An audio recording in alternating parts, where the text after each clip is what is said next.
The top story, an interview with the Attorney General of the United States. Jeff Sessions joins us now from Washington. Am I making any mistakes in my analysis, Mr. Attorney General? I think that's pretty close, Bill. This is a serious matter. The American people, by 80% margin, believe these sanctuary cities are wrong. It clearly makes their own cities less safe. And as you know, the Kate Steinle story, that murderer who'd been deported, 7 times, came back into San Francisco because he felt safe there. Yeah. He had a sanctuary there before he murdered that wonderful young lady. Well, I'll tell you, it's a big deal. He hasn't been convicted yet, but he's certainly an accused murderer, and he's going on trial very soon. Now, well said. Is the Justice Department, do you ever target non-criminal aliens for deportation? And if so, who? Yes, sometimes they are apprehended. For example, we had one last month named Vallis, who was a known gang member. He was arrested. ICE placed a detainer on him. They ignored it in Denver, and a few weeks later, he murdered and robbed an individual in the area. So you don't have to be a criminal, but that's our top priority. Okay, as you know. So this man did not have a criminal record when you asked for a detainer, but you knew he was a member of a gang, and the city of Denver still wouldn't hold him. Then he got out and he murdered somebody. But I'm talking about the millions of illegal aliens who work in the farms in California and in Florida and working as chambermaids or whatever. You don't have a squad or a crew going after them, do you? No, you're correct. That is not where the ICE is focusing its effort at all. We're doing a lot of good things. For example, you know, it looks like the entries at the border are down 60% just because of President Trump's strong leadership. And as we continue to build a wall and beef up our forces and bring in more judges, we'll be even more successful there. That's the way to solve this problem. And if we stay at it, we can create a lawful system of immigration, one that admits 1.1 million people lawfully right now, every year, and one that we can be proud of as a nation. Well, we don't want anarchy. Now, is there any other way to punish sanctuary cities other than denying them the Justice Department grants, which will hurt them a little bit, but it's certainly not going to put them out of business?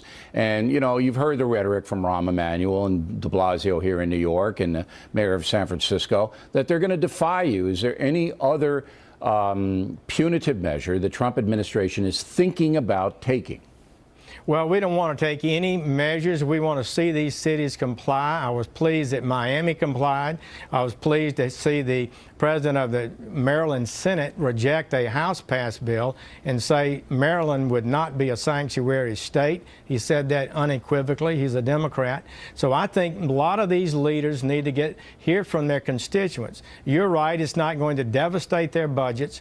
We don't have that much money that will be controlled, but it is a signal and a refuting of their But is policy. there anything else that's being discussed in the Trump administration to punish the sanctuary cities? Any other denying of funds or anything else? We're looking at other possibilities that would be detrimental to people. Can you give me an example, Mr. Attorney General? I'm not prepared to give that now. Come on, the no spin zone big. All right, but you're discussing other things that you're going to do or possibly do. Yeah, well, in the future, we can put requirements on some. Right now, under the Obama administration, they sent out grant notices that required people to assert they're in compliance with the laws and threatened cutting off of various funds if they didn't comply. So we'll continue to pursue that and go further. Yeah, if you get into the transportation area, but it's going to be lawsuit after lawsuit after lawsuit. I'm sure you're right. There are prepared for limits on what you can do. Right.